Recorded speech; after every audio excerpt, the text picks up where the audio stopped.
Welcome to Shift, a college admissions, ACT, and SAT podcast for a changing world. I'm Tyler, the founder of Achievable, and we have an affordable ACT course that includes everything you need to ace your ACT. A full textbook, tons of ACT questions backed by our memory enhancing algorithm, videos on key topics, a built in study planner, and full length practice exams. You can get a free trial at achievable.me, and if you like it, the code podcast will get you 10% off at checkout. Now, let's get started. Today we've got Shane Bybee from Bybee College Prep back with us on the show. Shane, really excited to have you back, and if you could just introduce yourself to the people who haven't heard you before, that'd be great. Thanks for having me back, Tyler. Appreciate it. I have a test prep company based in Dallas Fort Worth area. We do in person mostly prep for the SAT, ACT, and we help students with their college applications. We worked with about 400 students last year. We have two locations in the DFW area, and spend a lot of time looking at these tests and looking at college admissions and what's going on in that world. Yeah, fantastic. So yeah, let's talk about today's topic, which is something that I'm really curious about, right? This idea of kind of unhooked versus hooked students. And so first, let's maybe like define what is unhooked and hooked mean, and then we can talk about kind of like what that is actually going to do for you or not in the So the college admissions process. So the idea of a hooked or unhooked student came from, and it's like everything in admissions, right? It starts 10 years out and then morphs and becomes something different as you go through. It's when admissions officers started talking about how they were looking for hooks. They would read applications looking for hooks. So that turned into independent educational consultants who would help their students, their clients, develop hooks. What would help hook the admissions officer's attention as they read your application? That was the idea. And so the hooks came along. It's changed quite a bit.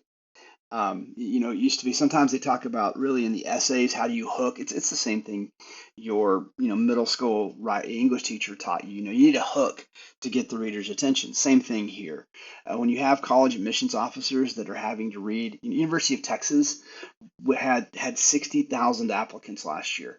They admitted about 19,000, 20,000 people. So how do you take that pool of 60,000 and narrow it down? Even if you look at the really selective schools, the Ivy Plus schools, and you talk about those schools that have all sub 5% acceptance rates usually, right? What does that look like when you have a Right. school that has a 5% acceptance rate and needs to go through 50,000 applications? How do they distill that? And so the hooks, in broad terms nowadays, hooks have kind of come into be three pools. So when an admissions office is sitting down to look through applications, they're looking at applications really in three different pools, broadly, very generally speaking.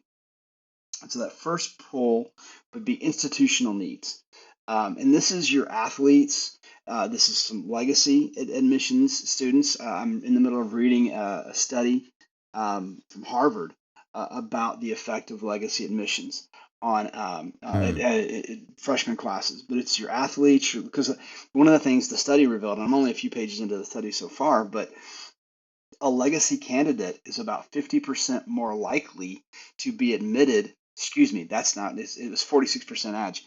They are 5 times more likely to be admitted than your average applicant, right? So if you have a legacy applicant that's 5 times more likely to be admitted, now if you have a 5% admissions rate, they have a 25% admissions rate. Um, so you have athletes, legacies.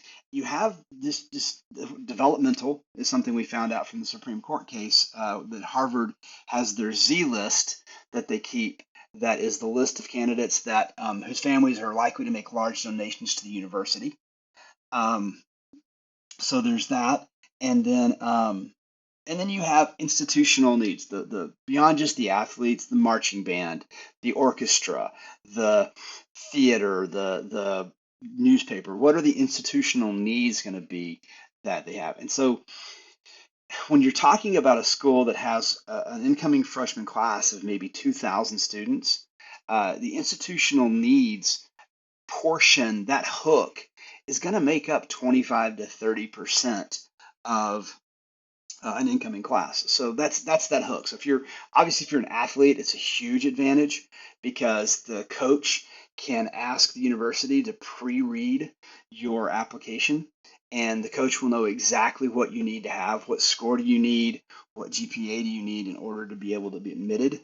Um, Big advantage, not the same advantage you're going to have. It's not going to be what you get if you're applying to be in the theater department or the marching band. It's not the same. The debate team.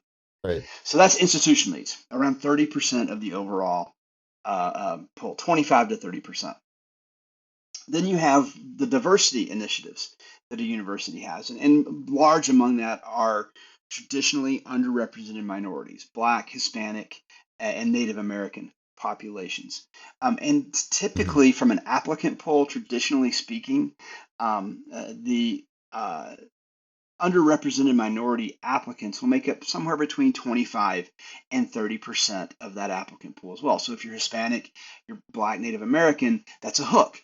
That's going to give you, that's Mhm. going to put you in a different competitive analysis or competitive pool, so to speak. Especially in a lot of ways, if you're a high achieving student in those areas, because the university is very motivated to get students who are high achieving, who are not going to demand a lot of university resources. They'll be able to matriculate on their Mhm. own on that. And then the dirty kind of secret, the thing that's not really talked about much in these initiatives is international students.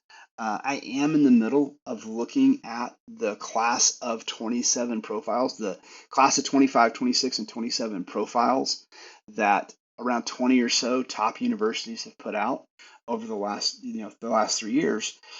Consistently, international students will make up 12 to 15% of an incoming freshman class. And so the that's another hook, right? If you're an international student, then it's a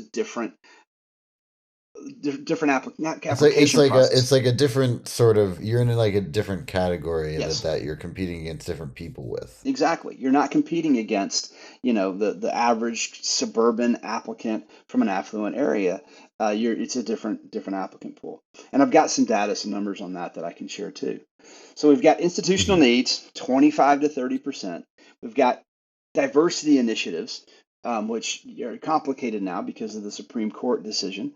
But the diversity initiatives that will Mhm. could be anywhere, underrepresented could be 25 to 30%, international 12 to 15%. So if you put all that together, roughly 40%. So an incoming applicant pool, 70% of that applicant pool are these two hooks, right? And then you have your Mhm. unhooked students. Your unhooked students will make up the other 30% ish of an applicant pool. And that's really where most kids are going to fall. Um, it gets super mathy after that. And with the audio podcast, I've actually sat down and have a presentation that I use just to depress the crap out of parents that shows them exactly what those numbers mean. If you apply those numbers to an actual applicant pool, what does that do to your numbers, your chances if you're an unhooked student? Yeah, so I mean, I think having done the definitions now, I am curious about the numbers and the math, right? I mean, I think that it's important to kind of get like the context here for kind of what's going on. And I think it's also important to like set that the context here for the audience that like this is just sort of inside baseball and how admissions, is actually kind of put together by the people in these universities. Mm-hmm. And it's not meant to, we're not here to like kind of cast judgment on what they're doing so much as like report back on kind of how it's all working. Yeah, and well, and the reality, it's really when you start looking at the numbers, you're going to see a surprise. And when we walk through this in a second, the fun thing for pundits to do is probably to talk about how, and it's really easy for parents to be like, well, yeah, if we were Hispanic, if we were Black, that's not the reality. That's not the group that has the huge advantage in the application process. It's that institutional needs group. If you Right. provide a need that university has, and that's where we can get into the numbers. Um, I'll try Hmm. not to drown people in the overall numbers, and it may be a little repetitive as I do it because you have to keep the numbers in context because they get a Hmm. little wonky. But let's take if you have a selective university. I'll talk about Hmm. Harvard for a second, and then I'll quit talking about Harvard. Harvard admits somewhere around 2,200 students because they know that over 80% of the students they admit are going to enroll. They have an incredibly high yield rate. That yield of the percentage of students they admit, it's 80 to 85% consistently every year. Makes sense. Harvard's the brand, right? If you offer my wife a free Coach bag, she's very likely to take the free Coach bag. That's very accurate. So if we Hmm. use that, let's say we have a selective university that is going to accept around 2,500 students. It just makes the math very simple, and they keep a 5% acceptance rate. So if the university knows they're going to accept 2,500 students at a 5% acceptance rate, that gives them an applicant pool of about 50,000 students. Now, yes, I'm doing that math backwards because they don't control the number of applicants. But in order for us to get an idea of what of the numbers that an applicant pool would look like, that's what we're talking about.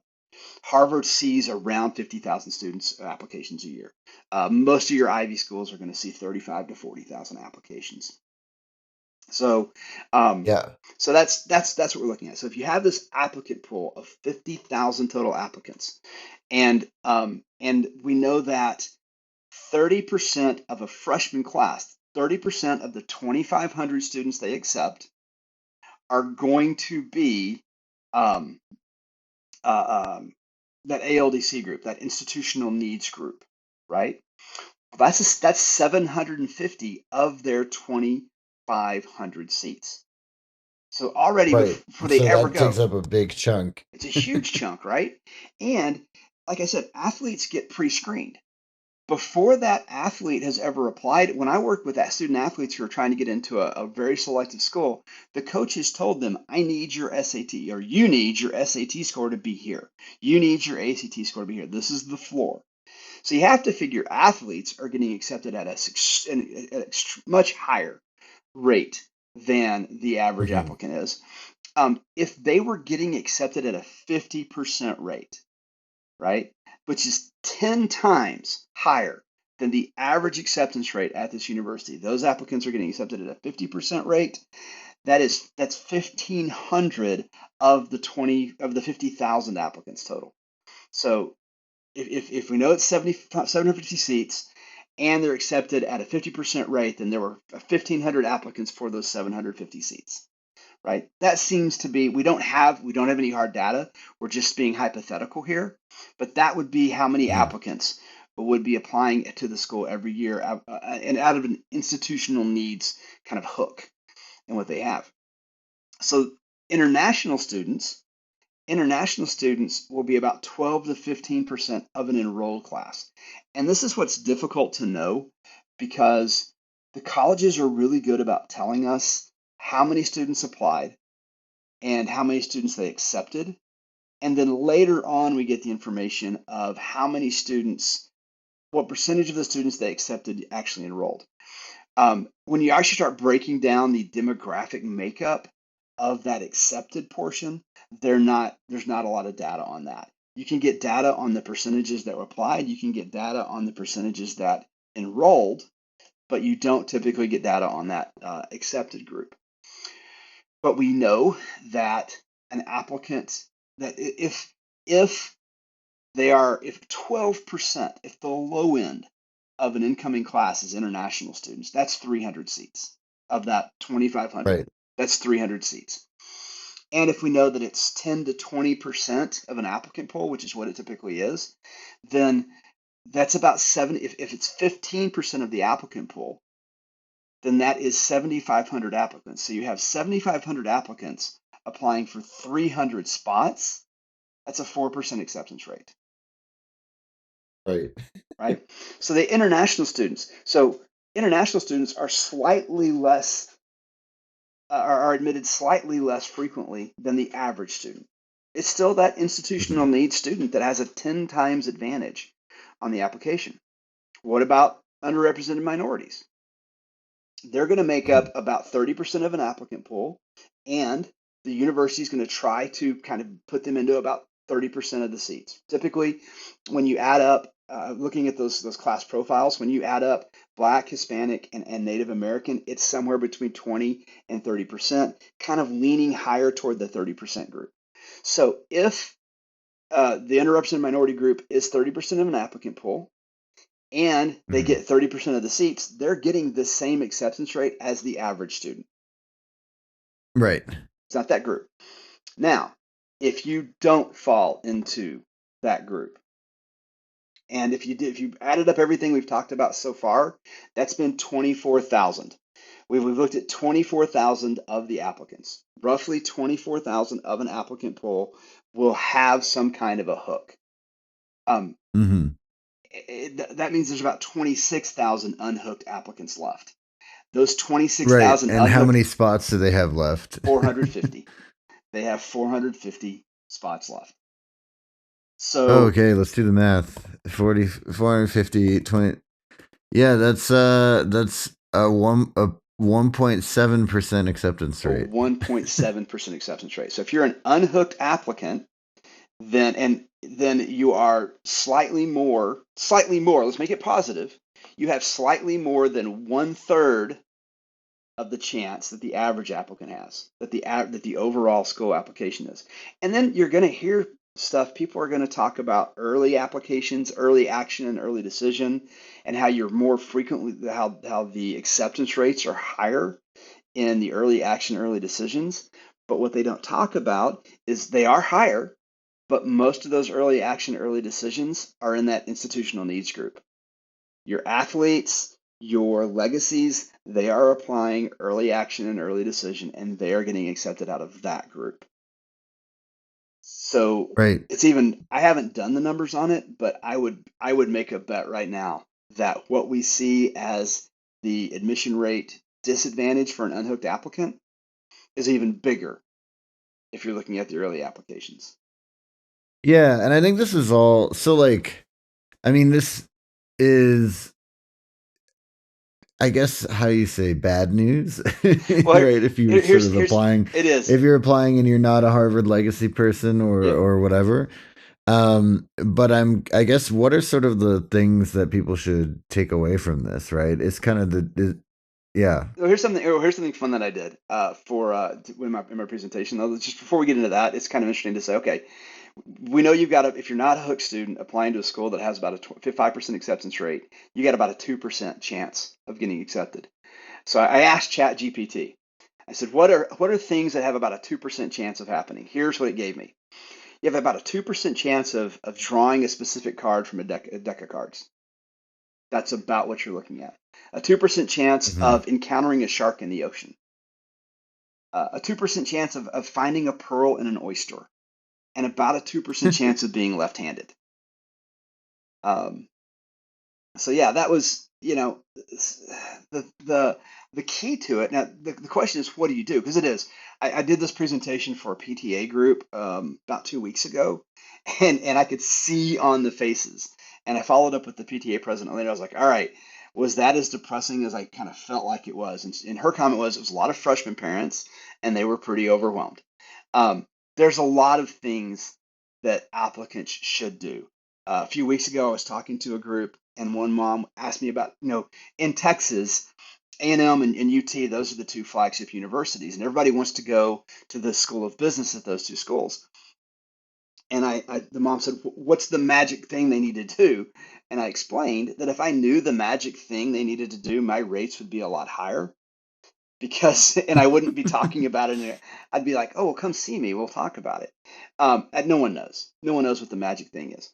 The key thing that that the applicant can do, one, right, is if you are, I mean, we're seeing a huge growth in sports like rowing. And it's not just the Lori Loughlin, Olivia Jade fake rowing things that happened 4 or 5 years ago. I've had a lot of applicants because crew is a really new sport in our area. We have seen a Hmm. couple of crew teams pop up, and I've had 2 or 3 applicants go to really good schools because they got on the rowing team. Um, so that's one thing. If you can find, is it time to take up fencing? You can find your way into that Yeah, 10x admission group, yeah. right? If you can find that group, because that is the group. You don't control, right? The underrepresented minority. You don't control that. You don't control whether or not you're an international student, right? I guess you could, give up your U.S. Citizenship and go somewhere else, but you can't do that. I wouldn't recommend it. No, that's It's a not bad really plan. going to work anyway. No. They want you to have international experiences. Yes. So all of that's no good. What you need to do, really the key to it, and this is the thing parents have to come away with, you have to evaluate that college list. What I explained to the mom who was asking me if I knew about the secret formula to getting into Macombs at UT, I said, look, it's not about that. Really, in my opinion, if your student is a 1320 SAT score, right? That's a top 10% SAT score. Well, if you go to McCombs and you get into the business school at McCombs, you might not be in the 25th percentile at McCombs. The average SAT score at University of Texas, I want to say it's 1360 now, something like that. So you might not be in the 25th percentile. And then the business school is going to be even higher. What you would be better Hmm. off to do is to take that 1320 and go to Texas Tech in Lubbock, Texas, it's still a public university. It costs about the same, but with your 1320, they're going to knock. I looked at it just the other day. I want to say they're going to knock $9,000 a year off your tuition if you have, as long as you have a 3.5 GPA, and everybody has a Hmm. 3.5 GPA, so they're going to do that, and it's going to cost you significantly less, and you're going to be in the honors college at Texas Tech, whereas you're going to be Hmm. just an average student at the University of Texas. Where are you going to have more opportunities? I get it. There's pride involved. There are network effects involved, right? That they want their students to be at UT because that's where the governor's kid goes, or the lieutenant governor's kid goes. Well, they go to A&M. Um, but that's the idea that you're going to be there in the seat of power here in the state of Texas. So I can get that, but really it's about matching, looking at your student's resume honestly, doing an honest assessment. The problem for students is they know of the schools they've heard of. They know of the schools that were in their Right. March Madness bracket last year. They know of the schools that are where College Game Day is doing the broadcast. So Hmm. CU Boulder seems really popular all of a sudden. TCU got really popular last year because of the national championship. They might be less popular now that CU Boulders come to town and beat them, but they really are. Um, Well, CU Boulder, I'm sure, is like super fucking popular now oh too. yeah, yeah. It's 10 years, 7 or 8 years ago, they were real popular because they were ahead on some legalization legislation. A lot of my students were looking forward to that I was working with for that opportunity in Boulder. But nowadays it is. It's the Deion Sanders has brought a revitalization. People are excited about the football program. I think are they 3-0 now? Yeah, they are. They beat Colorado State this weekend, so they're 3-0. They won one game last year, I think. So big time. But that's the deal. They know that the schools they know they don't know about necessarily a Texas Tech or a University of Houston. There's some really great, whether it's public or private universities, where here's a good number. So I can use UT because I kind of know that UT and A&M both. Their business honors programs at both of those schools. At UT last 2 years ago, the average SAT score for the business honors program at UT Austin was a 1510. That is Stanford Hmm. level average. The Yeah, average level, that's kind of wild, man. yeah, for the business honors program at A&M was 1480. That was their average SAT score.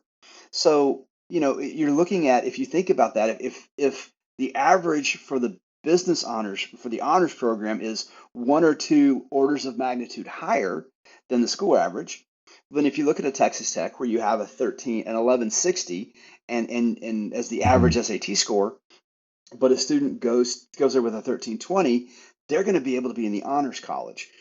They're going to have more opportunity through the honors college. They'll have smaller classes. They'll have a better registration experience because you can register for your classes sooner. You have there's just all kinds of perks that come with being in that honors program, and there are businesses that will come to do job fairs or recruiting events that will recruit. I've talked to recruiters at top institutions, top consulting institutions who have told me when we go to UT, we tell UT ahead of time we only want to talk to the honor students. We do not want to do anything with just because that's the group they want that they know that will be able to work, to do the work they're going to ask them to do. That's the group they want to recruit. Same thing. The same thing is going to hold true at Texas Tech. The same thing is going to hold true at any institution you go to. So is the student better off post graduation to be looking at that opportunity? What kind of opportunities they get? So that's if it can be in the honors program, then that really is my focus for the student. It's yes, there's bragging rights. There's things mom and dad want to be able to talk about how they're going to UT or the A&M or UCLA or Berkeley or wherever, but that may or may not be the best thing for them. And that really Right. is the solution to it. Well, and I think that that's such a good I think that's such a good way to like look at it, right? I mean, essentially everyone wants to go to the big brand name schools, and that's part of the reason why it's so hard to get into the big brand name schools. And also, the big brand name schools are not going to give you things to encourage you to go there because you'll go there anyway, Mm-hmm. right? Versus, I think that there are lots of great institutions that are maybe not in that list of recognizable names where, there you can get a lot more out of them. I mean, it's kind of like, for lack of a better word, like if you're trying to ask the popular girl to the prom, so is everybody else. Yeah, Right? yeah, Like, and so it's a little bit easier to, or it's an important strategy to consider. I think it's the right way to put it, right? Where it's like you could actually benefit from, for lack of maybe a better way of putting this, like being a bigger fish in a smaller pond, exactly. and especially because it's not actually that different. Like, I think that the quality of education, the difference in quality of education is not as big as the difference in brand recognition, let's Yeah, say, for a lot of these that's programs. definitely going to be it. And there's plenty of research out there that shows that if you graduate from certain schools, there are certain there's network effects that are there for you. That's undeniable. But if you're really looking at 10 years post graduation, where do you have the best opportunity? The network effects die off after that. It's really about what you can do. And so if you're the average student coming out of, I mean, dude, I didn't even talk about this when I just 2 days ago saw that Harvard had its largest ever academic probation class, the most students ever put on academic probation. The Harvard Crimson article came out 2 days ago that said that I'm adjusting my slide deck with. But can you imagine being one of the 120 students at Harvard who was academic probation? And great that you're going to graduate with Harvard. They actually ended up kicking out 40 something students. And Huh. that's a 1%. It's not devastating, but if you're not if you're if you are in that top half, if you are in that honors college, you are able to connect with professors at a way that helps your career. That's the network effect you have to worry about. That's the network effect. I have a client right Mm-hmm. now who is determined she wants to do international finance for a business, and she's got her Dartmouth and her Brown applications in. But I keep telling her she just got accepted to A&M, and I'm pretty sure she's going to get accepted to SMU. And I keep telling her A&M and SMU for what SMU in particular for what you say you want to do. SMU is the absolute best fit for you. It's better than Brown. It's better than Dartmouth for her because of what she's going to be able to do. She can compete. She can get into the honors program at the business honors program. And the thing we don't know at all of these schools, man, we're going way over time on this. I'm sorry about this, but every college has programs that no one knows about. You can go look through the literature that what they're advertising, but there are programs within that business school. There are programs within that political science department that you don't know about until you're on campus, and you'll have access to them if you're one of the best students that's in that program. You won't have access to them if you're not. So if you're thinking, oh, I got lucky to get into to Brown, I'm Malcolm Gladwell and his book David and Goliath did a lot of there's been some debates on some of his data sometimes, but one of the data points he Mhm. had in there was students who were in the middle third, bottom third at Brown did about as well as students who were in the middle third at Michigan in a study that they did over a long period of time. And so really, if you can be in the top third, top half of the students at whatever school you're in, that's going to give you the post graduation opportunities. That's what you should be looking for, not just where can I get the best T-shirt, who's gonna be the most impressive when that adult asks me where I'm going to college next year. It's so much more than that. Yeah. I mean, I think that there's just a lot of opportunity out there that doesn't exist in the, top 10 or top 20 schools that you've heard of. And I also think that it's important to have the context that, the actual acceptance rate. And, you said a 2% acceptance rate is like, the likelihood of seeing a shark in the ocean. The actual acceptance rate for people that are not coming in legacy, not coming in with crew, or not coming in with, a background that the school is prioritizing, is a lot lower at most of these colleges. And, that 2% acceptance rate doesn't mean that it's a lottery ticket where you have a 2% chance of winning, right? They're picking the best 2% of the people. Hmm. So it helps you be a little bit more realistic about, what actually is worth your time applying to. And there are plenty of great schools out there that are not nearly as challenging that'll give you a great education. Hmm. That absolutely are, and that's the thing. Other thing about the education, as long as it's an accredited university, uh, the accreditation process is such that they have to definitely meet certain standards. So they've met those standards. As long as they're doing that, you're going to get a good education. You're going to have opportunities. The latest U.S. News and World Report, they started finally incorporating um, outcomes into the applicant. I haven't broken down exactly how they're doing it now, but it may become more reliable because now they're looking at salary outcomes post graduation as a factor in their rating. And there's some big shakeups where you have, I want to say NYU ended up like 90th in the new thing because this is a Wall Street Journal ranking that came Hmm. out a few weeks ago, and NYU ended up being like the 90th on the list because of what it actually ended up doing when it came to um, economic opportunities post graduation. I got to dive more into that still too. There's lots of things on my reading list right now. Yeah, sounds great. Well, anything else you want to say on this topic as we wrap up about unhooked versus hooked students? The data seems bleak, but really it's not. It's the other great advantage of making sure you're a top half, top quarter student is you're going to make college less expensive. Nothing will help you out post graduation more than having as little debt as possible once you graduate. And so really sit down, honestly assess your academic resume, understand that everybody has a 3.5 or better right now who's applying to college. That having that 3.7 doesn't make you stand out. So what are the things academically you can measure to help you see how you're going to stack up against the other students that you're going to be in class with? And then find a school where you can be an exceptional student rather than an average student to give yourself better opportunities post graduation. This has been Shift, a college admissions podcast for a changing world, hosted by Tyler from Achievable with Shane Bybee from Bybee College Prep. And you can get a free trial of Achievable's ACT course by going to achievable.me and use the code podcast to get 10% off at checkout.